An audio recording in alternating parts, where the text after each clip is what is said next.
All right, everybody. Day 5. Up front, not a whole lot went on today. No, How late did we sleep? 10:44. So I think we successfully had our rest day. Yep. Yeah, we slept till 10:45 this morning, which felt amazing. It was supposed to rain all day. I don't think I got but maybe 10 drops of rain on me all day, Yeah, it which didn't rain was like at all. Maybe it all rained in the morning while we were sleeping, no idea. but The rain that was supposed to happen all day did not. yeah. But nevertheless, it was a really good day. We're able to get some rest. I remembered that I had forgotten a shirt that goes with my purple pants. And so this morning we were able to go and find a shirt for that, which was nice. It's a shirt made in Italy, very very light fabric. Really like it. And surprisingly, for most of the shops, fairly cheap. Um, Most of the shops here in Venice were either women's clothing, so like lots of dresses, and you could find some decent I got a deals. cheap dress, Yeah, so decent I'm happy. deals on women's clothing, but most of the men's clothing stores are like suit stores, Yeah. and so they want like 150 bucks for a button-up shirt, and it's like or 150 euro, which is crazy. Like I'll wear my white t-shirt and just be a weird guy for a day. Yep. Not worth it. But was able to find a nice little shirt. We went and got some chocolates from a place called Nino and Friends. You want to talk Yes. about that? Oh my goodness. So it was a place that I've had starred since the last time I was here. But they were closed the last time I was here. So we went there a couple nights ago. The first day we got here. And they give out samples. And like when I say they give out samples, I mean they Lots give of out samples. extensive samples. So a couple nights ago we just got like one chocolate to try, and like that was enough to seal the deal for me. It was a like pistachio And white chocolate. and white chocolate little truffle. So good. So I was like, we have to go back here. So to this morning while we were out shopping, we went in, and of course they gave us another sample, which was awesome. And while like I just wanted to get a box of those pistachio chocolates, and then they were like, "Do you want to try another flavor of the chocolates?" And I was like, "Yes, I want to try another flavor." So we tried pistachio, caramel, And lemon, and the chocolates. Yeah. All amazing, but we wanted the pistachio for sure. Yeah. And then they were like, "Do you want to try some biscotti?" Which were little Cookies. biscotti is cookie in Italian, but these were little round cookies that were filled with like Like cream. a cream. So we tried a pistachio and a cappuccino. No, lemon.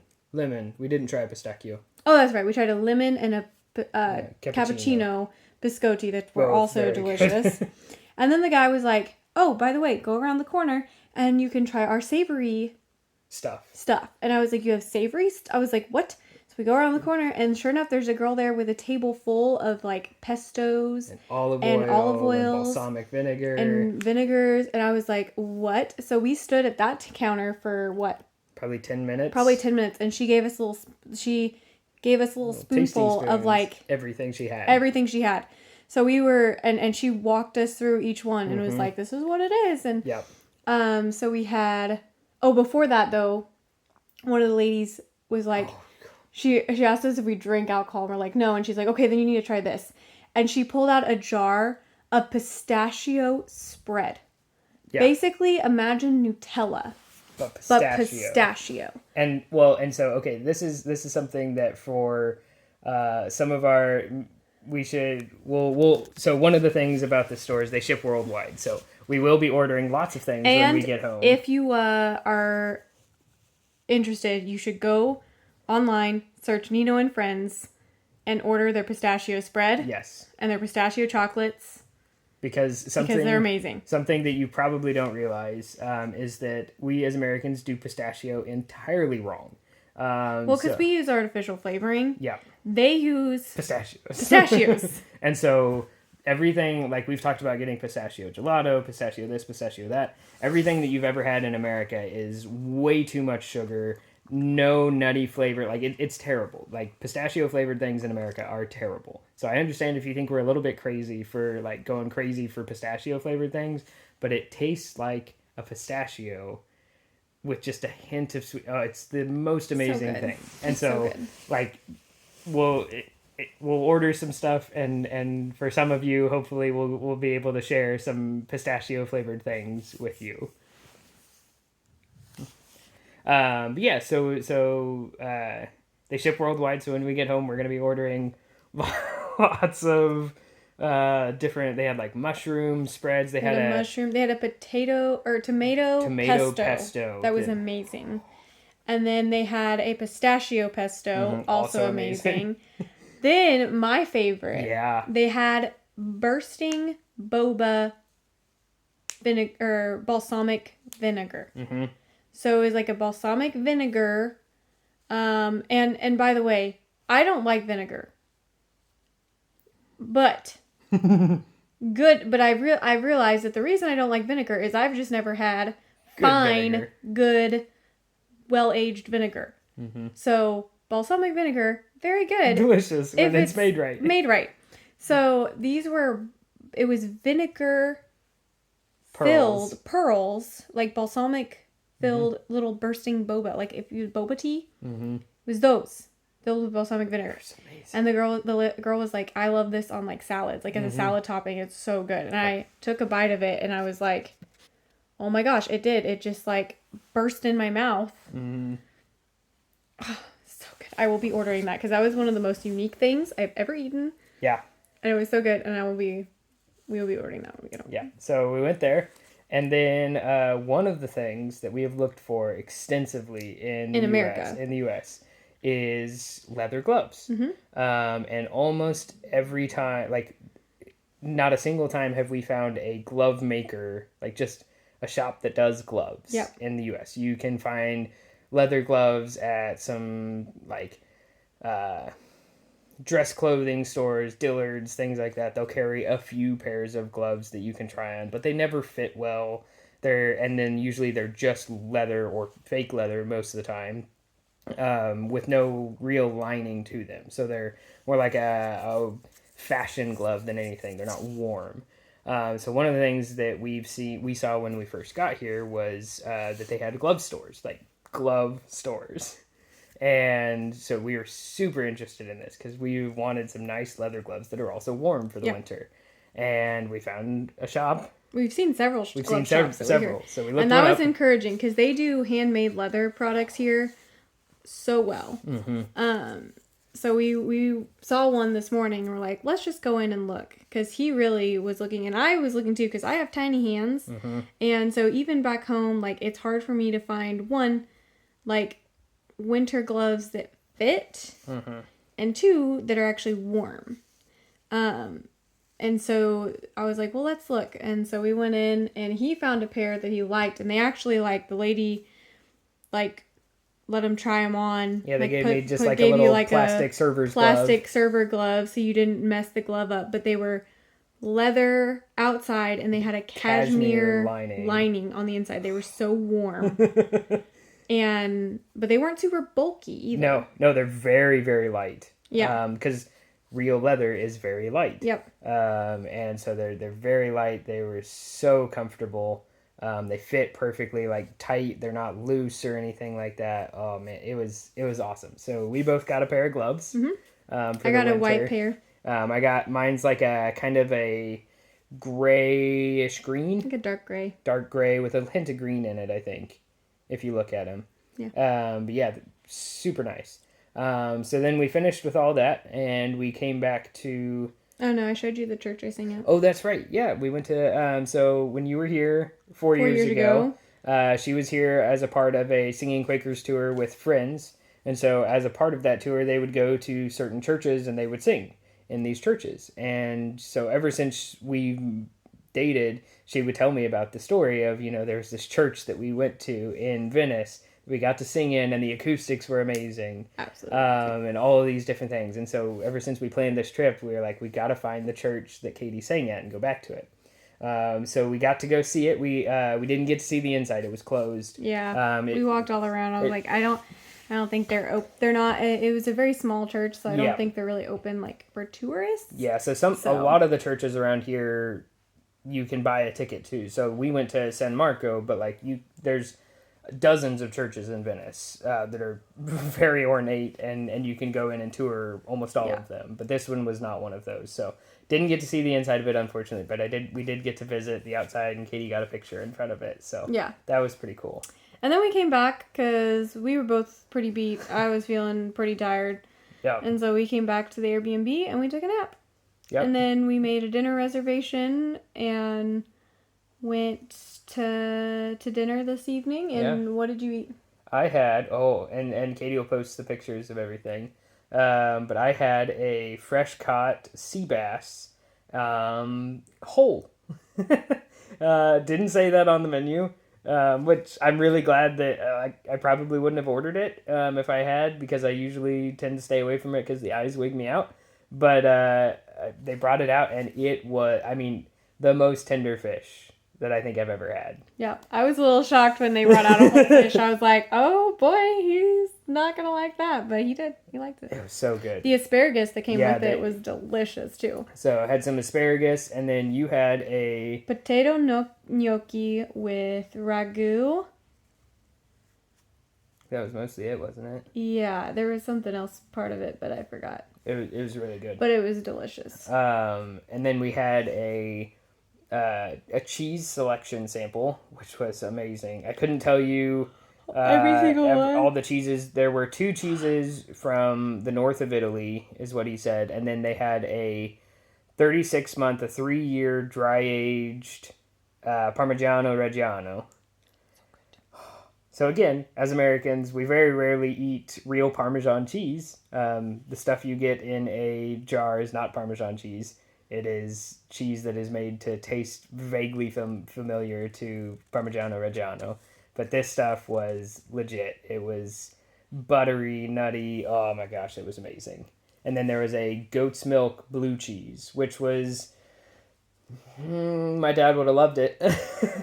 I knew when I saw that one on the menu, I was like, probably not going to like it. I am not a blue cheese person.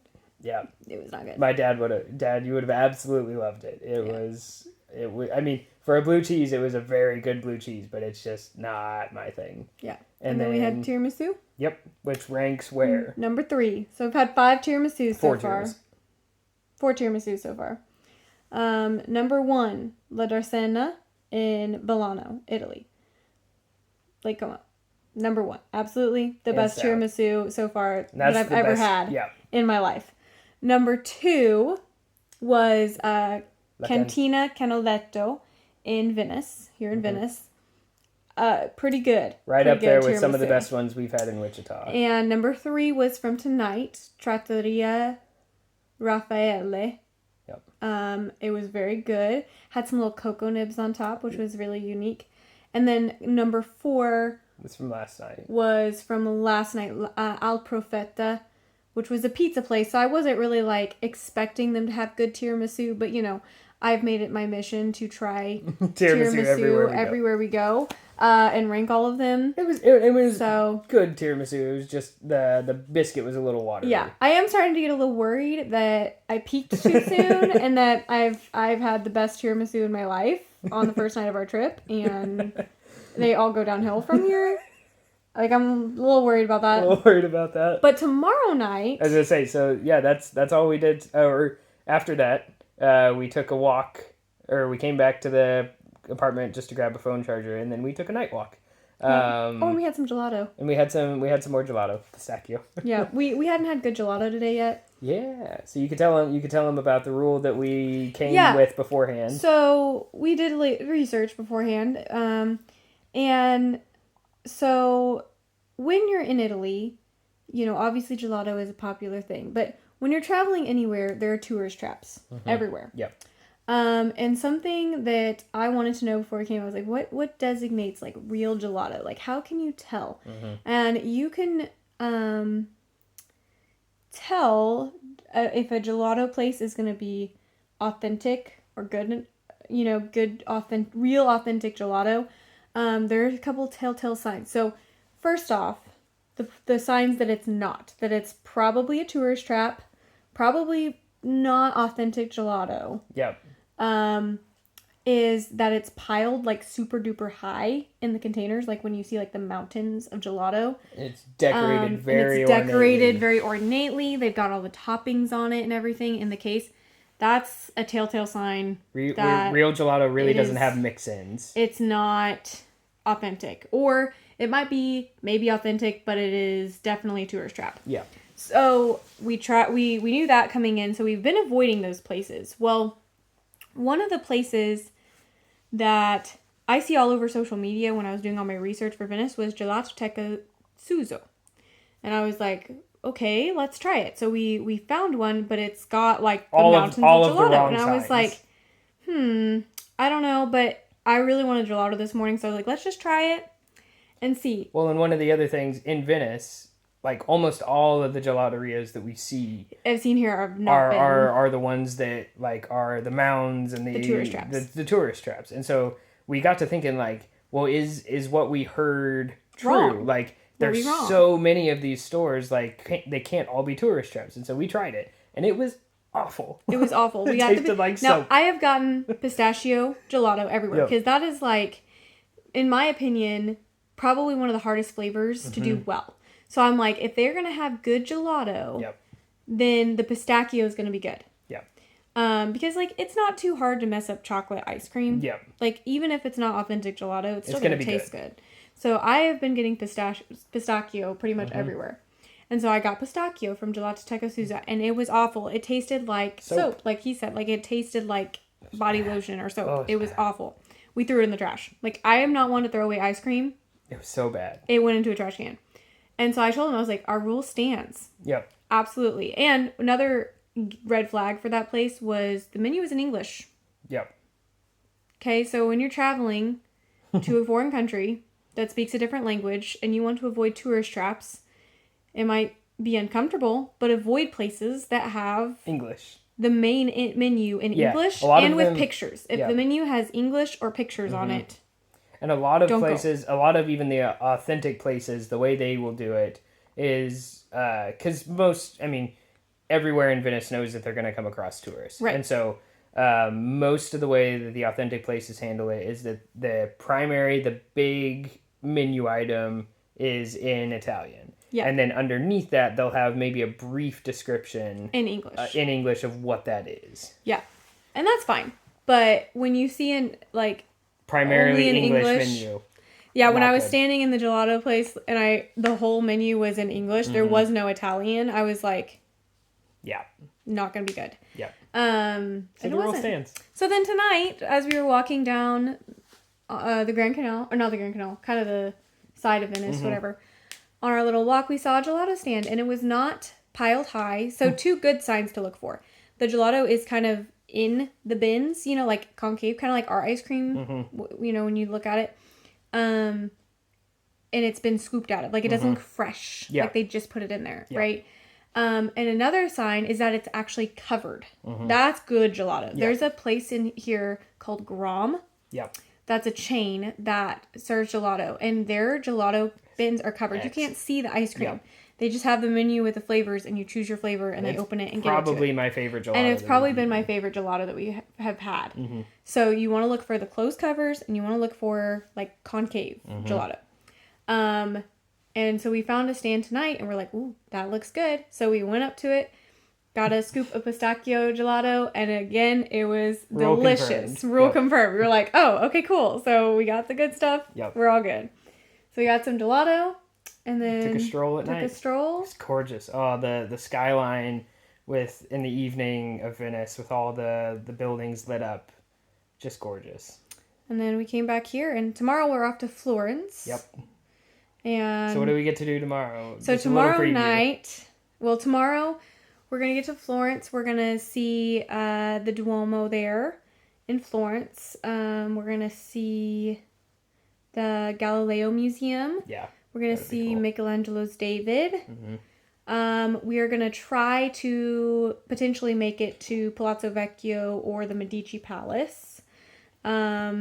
Or at least the outside. We may not go in and tour those, but we're at least going to try and see them. And then we're going to do some exploring. We're going to see, I that we're going to do some exploring. And then I found so Florence is known for steaks. Yeah. They do Florentine steaks. And Florentine steaks are thick cuts. Yep. Usually a T-bone. Usually T-bone, very thick, and they are very, like, medium rare. The way we like our steaks. Not medium. They're rare. Pretty much rare. Rare. They sear them, and that's about it. Yeah. So, yeah, he's very excited. Well, I almost screwed up. So, like, I was sitting here, I was like, okay, I had a place starred on our Google Maps. Our itinerary of where we wanted to go get our Florentine steak from, right? And most places here in Italy, I knew researching that, like, most places, restaurants require you to have a reservation. For dinner. But from what I, like, researched, you call the place usually day of, during lunchtime or whatever, make your reservation. Not a big deal. No big deal. And that's what we've been doing, and it's worked out great. We've not had any place turn us down. No one's not been available. Yeah. And so I thought, well, this is Florentine steak, kind of a big deal. So let's go ahead and make the reservation tonight, just to make sure. I pull up the restaurant we wanted to go to make the reservation through Google this evening, and they were booked for, like, the next 5 days. Yep. And I was like, oh crap. Snap. So I was like, okay, let's find another option.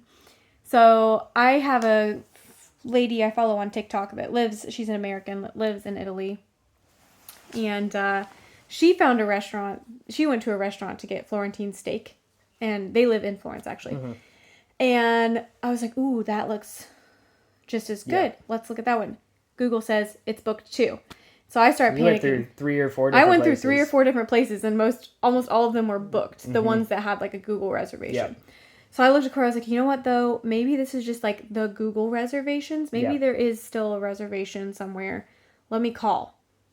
So I called this place that this TikTok lady recommended, and called this place and had a conversation with the waiter in Italian and got us a reservation, like the last reservation of the night, 9:30 like 9:30 at night, which sounds really late, but they eat dinner pretty late, very late here. Yep. Like the earliest we've eaten dinner was tonight, which was 7:15. Mm-hmm. Every other night, like 8:30 is about 8:30. It's pretty common. It's about peak time for dinner. So 9:30 is late, but is not crazy late. This restaurant will be open till 10:30. Reservations until 10:30. So we will be fine. But so I had another successful fully Italian conversation. And you learned a tidbit about the Italian language, too.